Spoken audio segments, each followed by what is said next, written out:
I want you to just picture this for a second. You're at a high school basketball tournament. A 16-year-old kid, a star player, suddenly collapses on the court. His teammates, they think he's just clowning around. But he's not. His heart has literally stopped. And the terrifying thing is, this isn't some rare one-in-a-million story anymore. It's becoming a pattern. 300%. That's it. That one number tells you almost everything you need to know about the scale of this crisis. Since the year 2000, heart attacks in people under the age of 25 have shot up by 300%.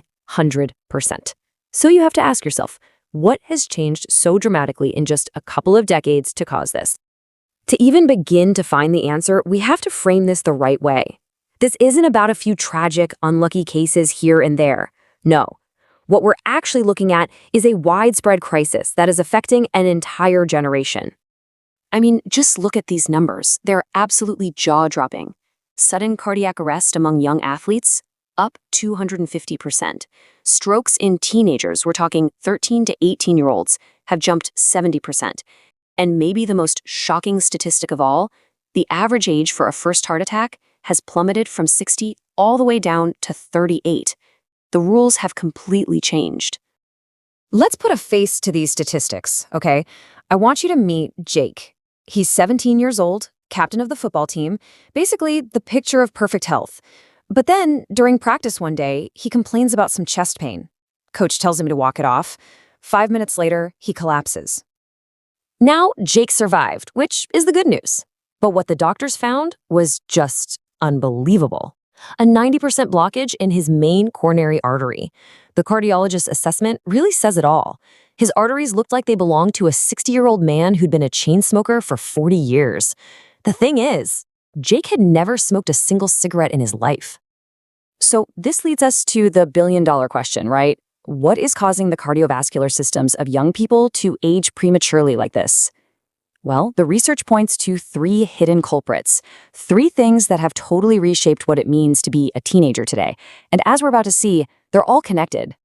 All right, culprit number 1 is something that's probably in your pocket or on your desk right now.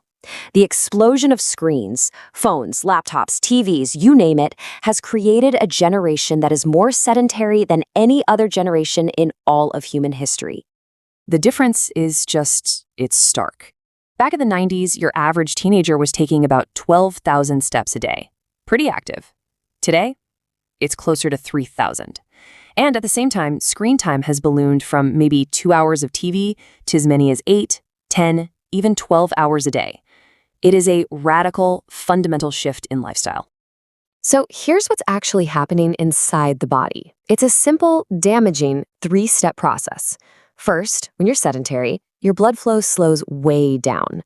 Second, your blood vessels, which are meant to be flexible, start to stiffen up.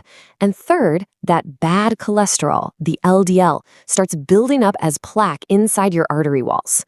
It's like your body's plumbing is getting completely clogged decades ahead of schedule. Okay, on to the second culprit, the vape trap. Vaping was marketed for years as a safe alternative to smoking, right? Well, it turns out it's become this massive and really insidious threat to young hearts. And the adoption rate is just staggering, a quarter. 1 in 4 high school students now vape on a regular basis. And get this, the average age a kid first tries a vape is now 13. 13 years old. This isn't some fringe activity anymore. It's a full-blown mainstream epidemic. And what they're inhaling is basically a toxic cocktail. You've got nicotine, which spikes your heart rate and directly damages blood vessels. You've got propylene glycol, which causes all this inflammation. And you've even got heavy metals like lead and nickel that are shed from the heating coil straight into their lungs. This is not harmless water vapor, people. It's a direct assault on the cardiovascular system. Now, the third factor is invisible, but it might just be the most powerful of them all. The unprecedented, crazy level of chronic stress that today's youth is facing. And you know what? This is the culprit that so often fuels the other two. This generation is living in a pressure cooker.